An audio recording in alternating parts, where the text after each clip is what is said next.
Hello বন্ধুরা, infinity ক্লাসে তোমাদের আজকে স্বাগত। আজকে আমরা ক্লাস 10-এর একটা খুব গুরুত্বপূর্ণ চ্যাপ্টার পড়ব।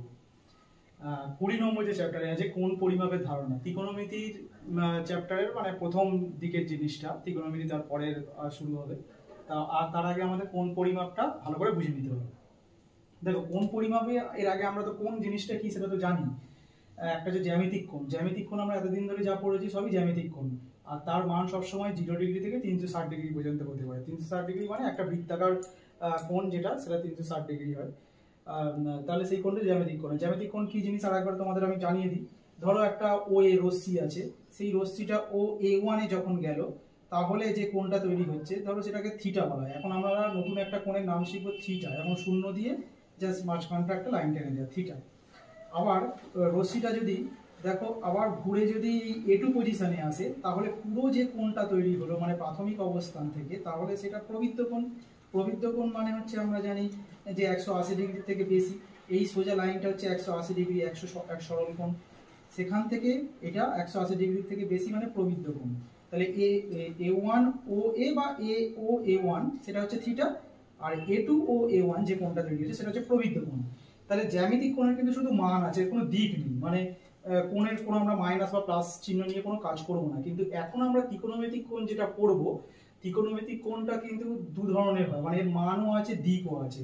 মানে মান তো অবশ্যই নিতে হবে, আর কোন দিকে আছে মানে ঘড়ির কাঁটার দিকে কোণটা তৈরি হচ্ছে না ঘড়ির কাঁটার বিপরীত দিকে তৈরি হচ্ছে, তাহলে তার জন্য আমাদের এখানে চিহ্ন ব্যবহার করতে হবে। তো এখানে দুটো এর মধ্যে পার্থক্য একটাই হচ্ছে যে এটা 0 থেকে 360 ডিগ্রি হতে পারে, আর ত্রিকোণমিতিক কোণ হচ্ছে 360 ডিগ্রি বেশিও হতে পারে। সেটা আমি পরে আসছি। প্রথমে আমি বলে দিই যে এর মান আর দিকটা কিভাবে আমরা নির্ণয় করব। যদি ঘড়ির কাঁটার বিপরীত দিকে কোণ তৈরি হয়, ধরো প্রাথমিক অবস্থান OA1 আছে, তারপরে রশ্মিটা কোথায় গেল, OA2 পজিশনে গেল, তাহলে ঘড়ির কাঁটার বিপরীত দিকে যে কোণটা তৈরি হলো θ1। আবার প্রাথমিক অবস্থান থেকে রশ্মিটা A3 পজিশনে গেল, তাহলে OA3। এই যে এবার পুরো কোণটা তৈরি হলো সেটা θ2। দেখো এখানে তাহলে আমি এখানে প্লাস চিহ্ন আছে, তার মানে এটা ঘড়ির কাঁটার বিপরীত দিকে যে কোণগুলো তৈরি হবে সবই ধনাত্মক কোণ। আবার নিচের দিকে মানে ঘড়ির কাঁটার দিকে যদি ঘোরে, তাহলে দেখো আমি মাইনাস চিহ্ন ইউজ করেছি, তাহলে -θ1 -θ2। প্রাথমিক অবস্থান থেকে একবার OA2 পজিশন -θ1, আবার OA3 পজিশন -θ2। তাহলে এই দুটো জিনিস খুব গুরুত্বপূর্ণ জিনিস ত্রিকোণমিতিক কোণের ক্ষেত্রে।